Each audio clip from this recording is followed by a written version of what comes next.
Do you sometimes feel like you don't have any control over how or where your life is going? Are there behaviors or vices that you turn to in order to cope with those feelings of powerlessness? Do those coping methods end up hurting you in the end?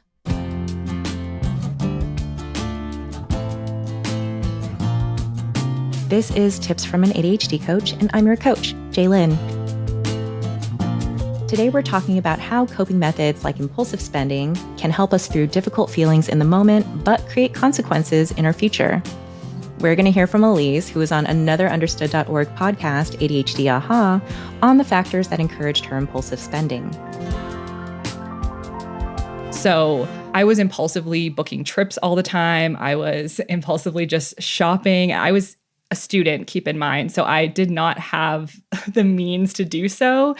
But I wrote about this in my book, actually, how I feel like that was an area that even though it was impulsive, I felt in control. That was a decision that I felt in control of. And because the rest of my life felt very out of control and I felt like, I don't know, I just didn't fit in. Things weren't working. I was doing well, but it always just kind of felt like I wasn't getting it and I didn't know what that was. And so for me, spending became this form of I was making those decisions. I was in control of it and I would feel something every time. So I would get a dopamine hit and I would feel good. It made me feel good. So when I was feeling so bad in every other area of my life, that was one area that I felt good about. Obviously, I didn't feel good about the debt and I didn't feel good about, after the fact, looking at like, why did I buy this thing? But in the moment, I think that was where a lot of it came from.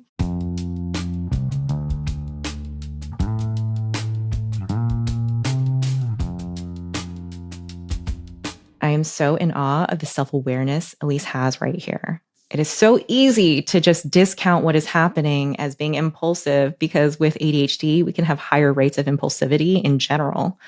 But Ellyce really drills down to what the impulsive spending was doing for her and why she kept doing it. I don't think this will surprise anyone with ADHD, but ADHD can make our lives more chaotic. There are so many ways that having ADHD can make us feel like we don't have the freedom and control to make our lives what we want them to be. With all of the ways having ADHD can make us feel powerless, it's not surprising that Ellyce used her impulsive spending to feel like she has some control and that this was something she could decide to do.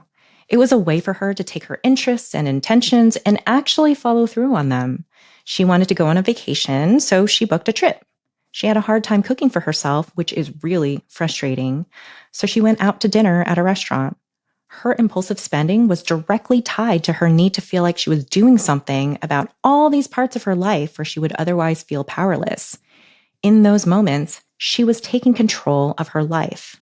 Unfortunately, that feeling of control was always short-lived. When looking at practical ways to get out of debt, the options tend to be things that will create more chaos in our lives. Getting a second or third job might help to pay off the debt, but very likely at a cost to well-being if there is no longer time to recharge and recover. Getting more roommates to spend less on rent means less personal space and probably more pressure to keep the home tidy and presentable. We might opt to get a job or stay in a job that pays more but doesn't quite feel as fulfilling. The consequence of taking those bits of control was that she was borrowing from the control she would feel in the future, which could create a very unpleasant cycle of feeling increasingly more powerless and then increasing the measures of control she would have to take. So if Ellyce was feeling powerless from all the factors in her life, then racks up this debt that she feels powerless to repay, it might make her feel even more powerless, which then might make her impulsively spend more often and more intensely. This borrowing of future control is surprisingly common in the ADHD community. Besides impulsive spending, resorting to drugs and alcohol, rage quitting, doom scrolling on social media, and staying up all night to go down an internet rabbit hole are all examples of this. We want to do something, and then we do it, which allows us to feel like we still have some agency. But down the road, it only contributes to the loss of control we feel in our lives, especially when how we feel about it starts to change. Maybe now we have to drink a bottle of wine after work every day, and it's no longer something that we are doing to give ourselves agency.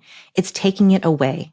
Maybe I get mad at myself for staying up all night looking up whether monkeys actually eat bananas because now I'm exhausted and my brain won't let me write the next podcast episode. It may have started as a way to feel like we're back in control, but very often it can turn into the opposite.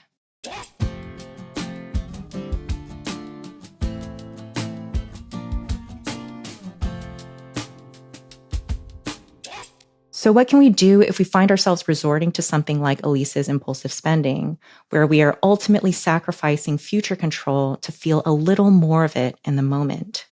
I will first start with what I don't recommend anyone do, and the option I see many of us resort to the most often: pure restriction, or telling ourselves, don't. Here are some examples of pure restriction I've heard. I've been polishing off a bottle of wine every day after work, and now I'm no longer going to drink any alcohol. Or I keep doom scrolling, so I'm going to delete all the social media apps from my phone.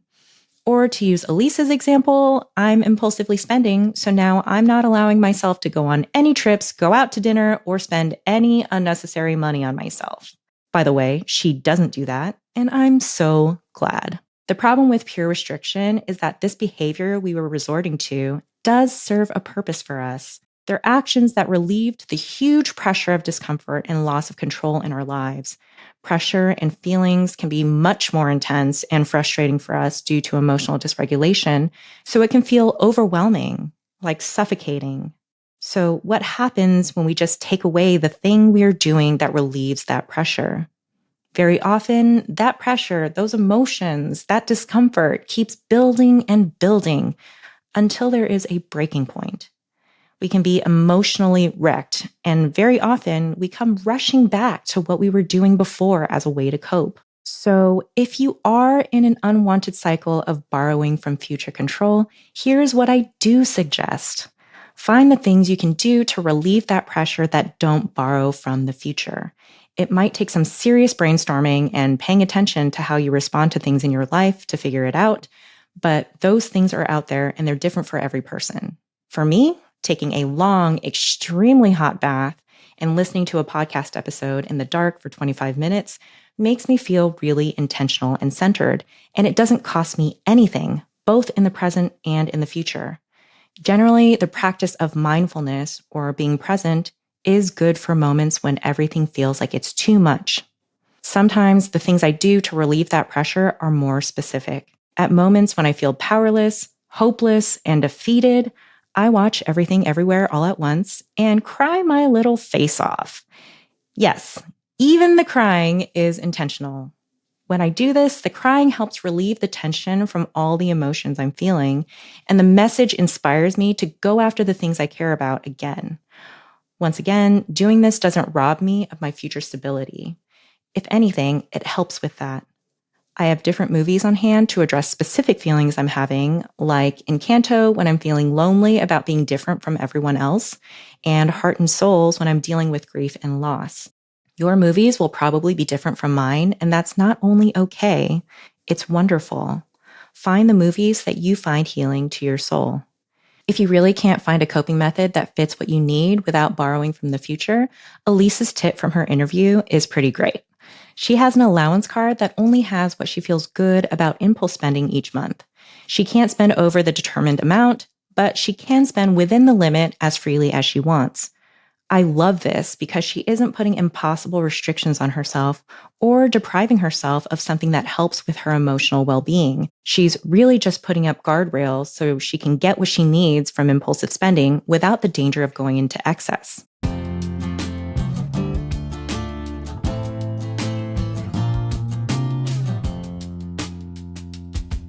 We can also address the parts of our lives that ADHD can make us feel less in control of. This is where doing work with a therapist and/or ADHD coach can allow us to have a better understanding of how our brains work and create more intentional results from our actions. Here are a few ways ADHD can make us feel powerless, but the strategies to get more deliberate results can vary from person to person. I've added some questions to ask yourself after each of these challenges to help you get started. Changes in interest and motivating energy can make it harder for us to stay consistent at working toward hobbies, talents, and careers. This can lead us to bounce from one interest to another, one hobby to another, and one job to another, much more often than our non-ADHD peers. Our collecting of tools, books, craft items, and other activity-based clutter can also pile up over time with our changing interests. Maybe this can feel exciting and fresh, but maybe this can also make us feel like we haven't achieved enough and we aren't where we wanted to be at this point in our lives. But is having changing interests such a terrible thing? And what would our lives need to look like to feel like we are where we're supposed to be?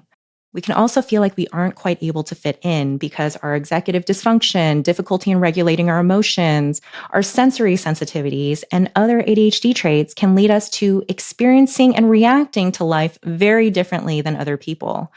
Again, I have to ask whether or not this is such a terrible thing. Thinking and doing things differently can make us feel like we don't fit in, yes, but it can also make us unique and interesting. And we can feel out of control when our intentions don't match up with our actual efforts. If I want to get a good grade on this 5-page paper and I want to start working on it early, how do I feel when I can't get myself to start on it until the night before it's due? Probably like I don't have any say or control in what I'm able to do. But knowing that our brains kick into superdrive with adrenaline and approaching deadlines is working on something at the last minute, something that we need to feel powerless about. It could also be something we know about ourselves that gives us a good amount of power, knowing that we can be so effective in a short amount of time. Then, with difficulty managing our time, forgetting things, and having a hard time finishing things, it's really common for us to always feel like we're behind and it's not possible to ever catch up. But do we need to catch up? Or is it okay for us to work toward things at the speed that our brains and bodies allow? What can we take off of our plate to allow us to get the important things done? These are all factors Ellyce mentioned later on in her interview, but there are a few other ADHD factors that lead to feeling out of control. Our lower dopamine levels often lead our brains to seek more dopamine, so even intense hyperfixation on topics can feel like something we don't have the power to stop. But do we need to? And if hyperfixation is something we don't want to happen, what can we do in those situations to ground us and allow us to be more intentional? With our lower executive function, prioritizing what we need to do can be really hard. It can feel like everything on our to-do list is a high priority. Everything we need to do is important. Everything has to be done now, and it's pretty impossible to do that. This can make us feel like we're being pulled in so many directions and we're not succeeding at enough. Taking the time to prioritize what we need to do before we just start doing can allow us to feel more deliberate about our actions. Another way our lives can feel chaotic is that ADHD can have a huge effect on the way we experience emotions. We can have a much bigger emotional response to something than someone else would. It's not about us wanting to be dramatic. It really is that we are experiencing those emotions in a much bigger way than a neurotypical person would. And then after that flood of emotions hits us, we can have a much harder time processing those emotions. It can be hard to figure out what data those emotions are trying to give us and why we are feeling that way. And since those emotions feel overwhelmingly big and it's hard to process them, it can be harder for us to return to a less emotional state. So how we experience emotions can be pretty chaotic. Those emotions are big and really hard to figure out. And even when we want to no longer feel that way, really commonly, we still do.